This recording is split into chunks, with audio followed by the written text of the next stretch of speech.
Hello, welcome to She's at the Vicarage, and thank you to all of you who subscribed to my channel over the last few weeks. It's been incredible to see how many people have watched my last video, getting 10 things done around the house. So I thought I'd do another 10 while I'm working on some other videos. And so the first of the 10 is to sort out this Teddy's neck as we begin in the bedroom. So I'm going to take Teddy downstairs and sew up his neck. Just proof it's done even if I forgot to record it. Job number 2 continues in the bedroom, and that's turning over my mattress. I tried to do this a couple of times a year only, but since I changed the sheets anyway on this day, it was worth just flipping over the mattress. So I started by getting all the sheets, the duvet and pillows off the bed, and then turning the mattress over. Now, I do normally get help from my husband to do this, so I was attempting this on my own for the first time, but we'll see how we go.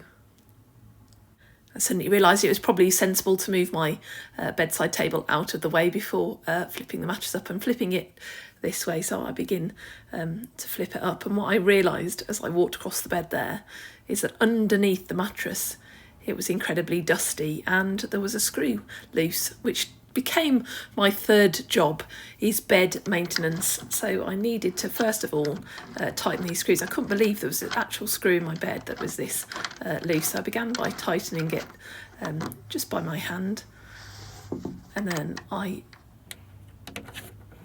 began by tightening it with the tool as well, just to make sure it was tight. And then I decided to just go round the whole of the bed and check that they were all tight. So I tightening up all the hinges of my bed. Here I am just popping around and checking that they're all tight, and then bringing the vacuum in to vacuum up some incredible dust that falls down the back. So you can see me vacuuming away.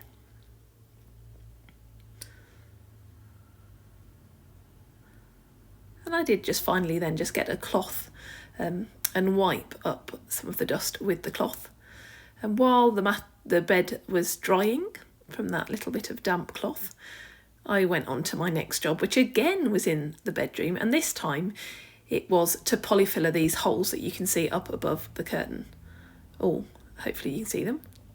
There we go, those holes. Now those holes are drilled there because I had these curtains on this curtain rail above where you can see it on the panelling, the wood panelling above. And I washed my curtains and they shrank. And so rather than adding some material to them, I lowered the curtain rails, but the light used to come out above the curtain rail. So I knew I needed to move the curtain rail back. And what I've discovered is rather than the curtains running along the curtain rail, if I get the hooks on the curtain rail, then I can hang the curtains slightly lower, which means that the curtain rail can be on the proper wooden strapping along the wall, and the curtains are then the right length. But I did that a while ago, and I didn't then come round and fill in these holes. Now, the reason I didn't fill in these holes, which is probably the case for many people, is that I want to decorate this room. But I don't want to decorate this room until I've finished the wardrobe. And as you know, I haven't progressed the wardrobe any time at the moment. But what I can do is at least fill in these holes and sand them down so that actually the walls are ready to be painted when the time comes, and I don't have to have a bedroom with lots of unused holes in it. So here I am just polyfillering 2 of the holes. There are 8 in total. You see me filling in 4. I do quite like polyfillering in and adding in the filler. And then once I'd filled in these 4 holes that you can see, I did move to either side of the curtain rails and fill in those holes as well. But I didn't move the camera, so you can't see me doing that. But there we go, job 3 completed.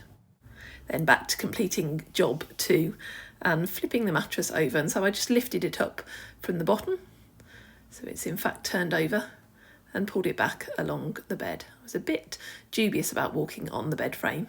I didn't want to break the bed frame, but luckily it can hold my weight. This was probably the bit that I really needed my husband to help me with, but since he was at work, I decided I could probably do it myself. You'll see me just reaching down there and moving my lamp onto the floor because it didn't really work having my bedside lamp with a mattress about to whack it.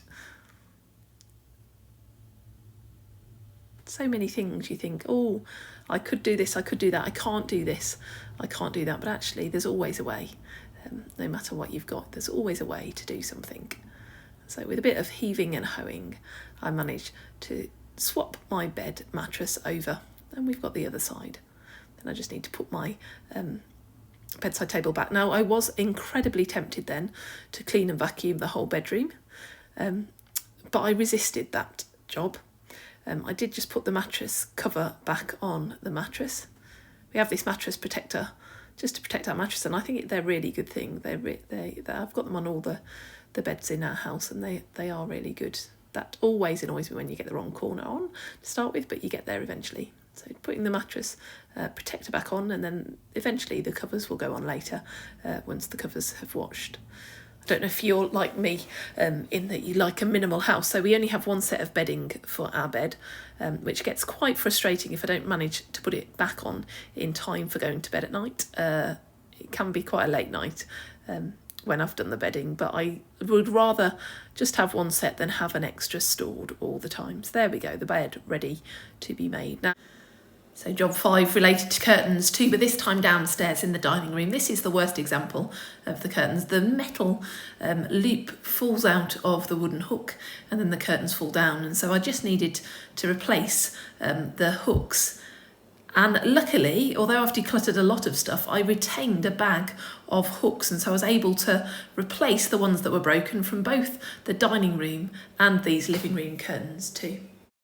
So that's job 5 completed off my list. Job 6 is de-waxing my robe, a very niche vicar problem, but I knocked a candle and got wax down my robe. And actually, although it's my day off, I am about to go off and do a funeral, and so I needed to take the wax off my robe. And the beautiful thing about getting wax is I've learned that if you have parcel paper and iron it, it takes all the wax out of the robe, and you can see how magically I'm removing the wax now from this robe.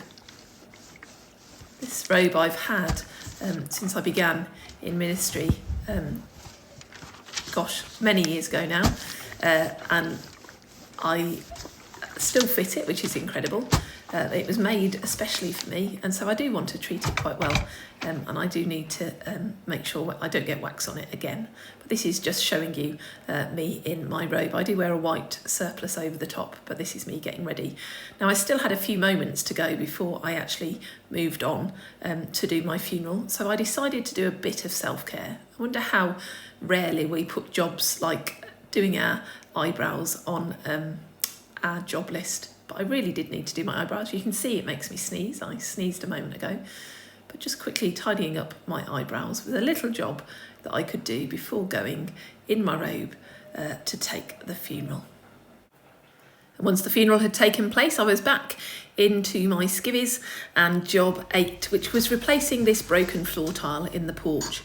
Ideally, I wanted to do the grouting and the surrounding and painting the walls and everything. But actually what I decided to do was better than nothing at all. And so I decided to take up this broken floor tile. Luckily, again, I've decluttered a lot, but I hadn't decluttered all the floor tiles, so I still had a spare floor tile to go. And so I'm just in the process of pulling up this floor tile. I had put some padding on the back of the floor tiles, kind of an underlay for the floor tiles, but unfortunately it's stuck to this tile, so that little section won't have underlay, which I don't think will be a big problem because I'll be able to use some cement to level it all out.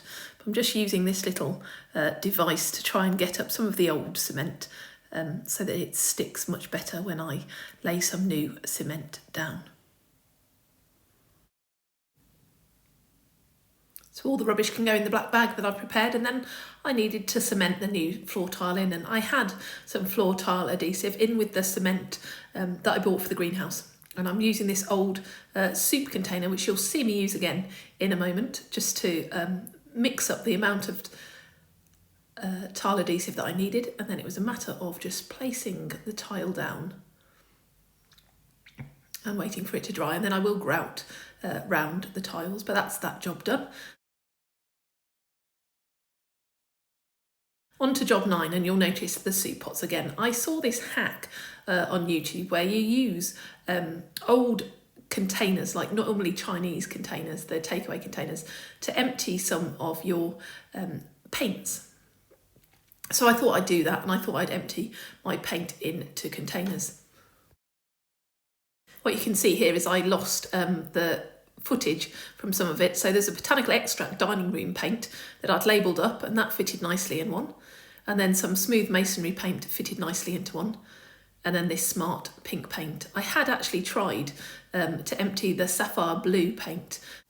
The paint tin you can see there on top. I thought I was holding on to that because it was the colour that I used in my wardrobe, but it was in fact the colour that I'd used on the kitchen wall the last time I decorated, and I was never going to use it again. So actually I can get rid of that fully. I don't need to even store a little pot of it, but I did store just a little pot of the other three, and it does make more room on the shelf. I think really the best thing would be to use up the paint.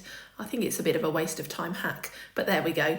I've saved some space on my shelves and repotted my paints. And then the last job that I'm doing is over a course of a few days actually, that I sorted out these stamp albums. These stamp albums I inherited and I wondered whether any of the stamps were of value, so I stuck them, blue tacked them onto this board and sent them to a collector. And I was informed that they're all very common stamps and maybe just to send them to a charity shop. So that's what I'm going to do.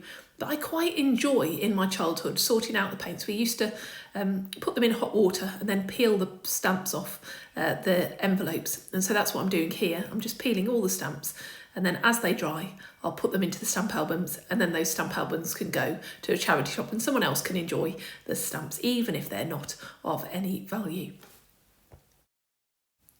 So 10 more jobs done. I'm overwhelmed by the number of subscribers that I have now. I never intended to have that many, so thank you if you've subscribed, and if you haven't, why not? But join me next week when we're going to think about moving. But hopefully you'll have a lovely week. Take care and God bless.